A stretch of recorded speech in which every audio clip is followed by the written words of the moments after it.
195 are busy but moving over the Braga Bridge. 24 North is... The smooth ride over the I-81 bridge in Providence reveals a modern span with great capacity. To get there, this community endured seemingly endless construction, created an engineering marvel, and decided to tear down and move an aging elevated highway. Our project really just connects streets that once were there. It went through streets dead-ended, and then the highway went overhead, or it blocked windows. Buildings got taken out. We are reconnecting streets, no more, no less. We are reconnecting neighborhoods. Hi. Hey there, how are you? Good, and you? Good, thanks. Can we get a steak and cheese? The Metro Cafe sits downtown right along the Providence River, within sight of the new I-way bridge and the connectors to I-95. At first it wasn't, we didn't think, because they've cut off a lot of the exits that used to go up to the highway, to 195. Now there's only a couple, but they've really made it work.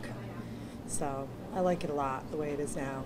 Commuters who work downtown labored through the inconvenience during this lengthy construction process. I don't think you can make it, when you're reconstructing a highway, you can't make it that enjoyable for the commuters. You know? Here in Providence, more than 150,000 cars a day go across this new I-way bridge. Now, when they were building it, they actually built the bridge downriver and then floated it into place to minimize the delays in getting the job done.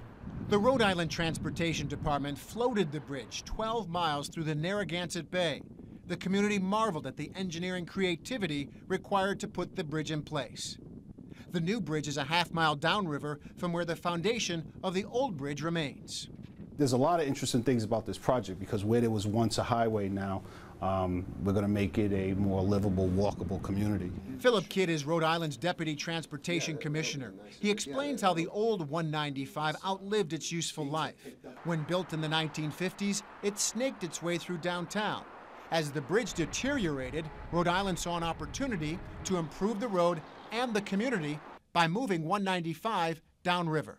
It would straighten out this wicked curve. It would give us a very streamlined roadway approach that would be aligned with the barrier. It would give us a more direct approach to an interchange that we think has been greatly improved as a result of it. And a nice side effect from that was that we reclaimed land, that it opened up about 40 acres of land that now became developable.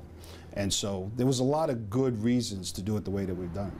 Providence is proud of its vastly improved infrastructure and is glad to share its lessons with communities like Syracuse that are just beginning their highway overhaul.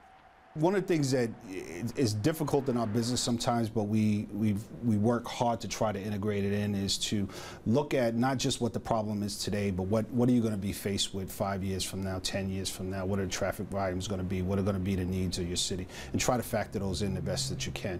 For Providence, the renewed infrastructure is in place. It took more than 20 years from conception to completion. And only now can it focus on bringing new development to the freshly cleared downtown real estate.